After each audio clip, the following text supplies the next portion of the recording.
sports like a Sorio next year. You know he know I borrow some money for an man, right? I don't know that boy. Well, you find out how much he tax man, cause he's one. Yep. I swear that Mali government's always boring.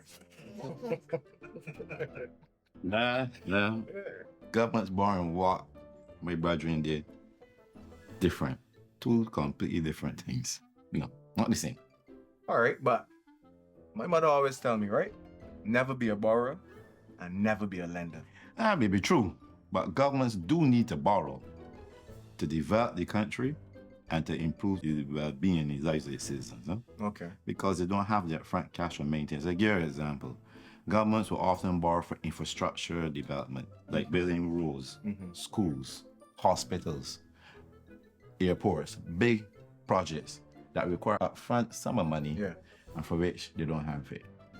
But that building and development country improves the well-being of the citizens and allow them to be able to pay back the debt. You might borrow money to stimulate the economy outside the projects. For example, putting money into programs to create jobs, put money to support industries, some subsidies support industries that are coming up, startup capital. True. That is good borrowing. The one in always governments borrow is during a crisis. Like we just recently had a pandemic. So the countries in the world had to incur more. Because in a pandemic, a crisis, a hurricane hit you, a natural disaster, public health crisis. Governments have to step up very quickly and respond and deal with the crisis. Governments usually need a large sum of money to do that.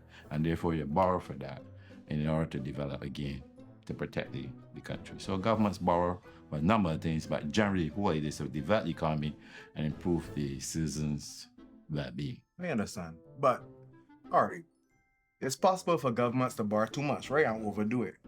Well, it is true. Governments can borrow too much, but that is why we have certain metrics to look at. The debt-to-GDP ratio, for example, is one. When your debt-to-GDP ratio too high, it tells you something. Let me tell you, the debt-to-GDP ratio is the debt the government borrow, public debt, over the GDP, which is gross domestic product. That is the income in the country or the output of the country. It's like me and you. Let me take for example. Let's say you had a $9,000 loan. And you had a $9,000 loan. Your salary is $10,000. So that means you are 90% indebted, right? Yeah. Your salary is $100,000. You are 9% indebted. So that gives you a sense of who can got more pressure. Yeah, for sure. Because his indebtedness is much higher than yours. So we look at those ratios. And you probably hear people talking about a 60%.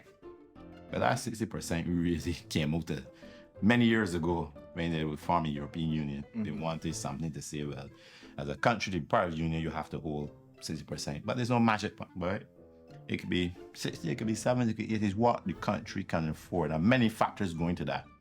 Like for example, if you take your 9,000 at your bar, right? And you go fit in a party and enjoy yourself. And you take your 9,000 and you buy some boss bonds, right? Or you buy a piece of real estate. Or you put an apartment outside your house and you're earning. You could see the difference in that spending, right? Yeah, one gone. So when you both have that, but when it comes to, even though you all got different debt ratios, even if it was the same debt ratio, the point is, if you were 90% in debt, he was 90%, he put his money in something to help him pay back the debt later, he can afford that because now, next year and the year after, he's earning something to help him pay that. So you can afford the 90%. You can't. No. Because you wash out your money. No. So that's the difference in it. And so that's what we look at. And the debt-to-GDP ratio is kind of measured. Generally, we want it to be low and trend it downward. Okay, but you still gotta pay it back, right? Yeah. So where the money's come from? Yeah, of course you gotta pay it back.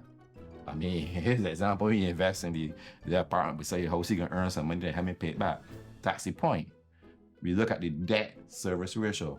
So when debt comes due, and debt comes due, and you gotta pay interest and you gotta pay principal, right? You gotta pay it back with money that you earn.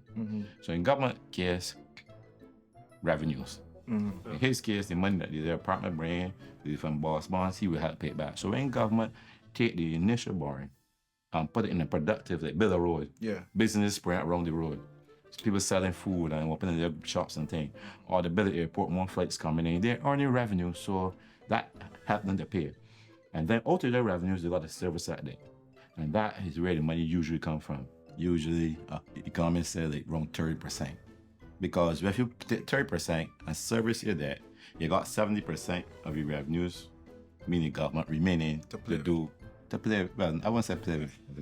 You find this I like that play. I play my money. Now we use free your money. You got 70% remaining to do the rest of things like invest in your country, further build the healthcare system, provide support for the business and thing. But if you let that debt service get too high, because maybe you didn't put the debt originally in something useful, or because of other reasons, and you get to like 50, 60, 70%, that's an indicator they got problems coming.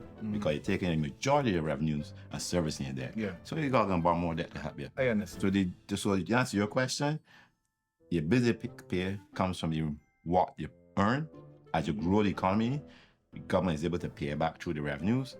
And because governments know this, they keep the eye on the debt ratio, keep it around 30, 35. Like, it's reasonable.